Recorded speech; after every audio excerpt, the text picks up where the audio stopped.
Yürekten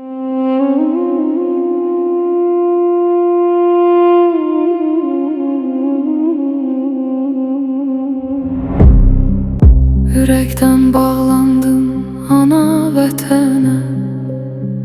Vətən müqəddəsdir, əzizdir sənə. Yeridin inamla düşmən üstünə.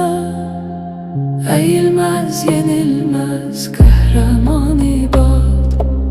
Sən öndə dayandın hər zaman ibad. Əyilməz, yenilməz qəhrəman ibad. Sən öndə dayandın hər zaman ibad. Əzəldən sadiqsən vətən andına. Vaxtında yetişdin onun dadına. İgidlik yaraşır sənin adına. İgidlik yaraşır sənin adına. Əyilməz, yenilməz qəhrəman ibad. Sən öndə dayandın hər zaman ibad. Əyilməz, yenilməz qəhrəman ibad. Sən öndə dayandın hər zaman ibad.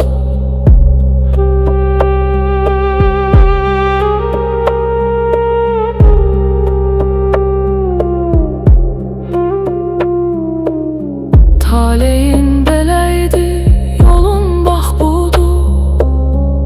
Ürəyin millətə, xalqa bağlıdır. Əməlin şərəfli, yolun nurludur. Əyilməz, yenilməz qəhrəman ibad. Sən öndə dayandın hər zaman ibad. Əyilməz, yenilməz qəhrəman ibad. Sən öndə dayandın hər zaman ibad. Millətin istəyi, diləyi oldun. Vətənin döyünən ürəyi oldun. Döyüşdə hər kəsin köməyi oldun. Döyüşdə hər kəsin köməyi oldun. Əyilməz, yenilməz qəhrəman ibad. Sən öndə dayandın hər zaman ibad. Əyilməz, yenilməz qəhrəman ibad.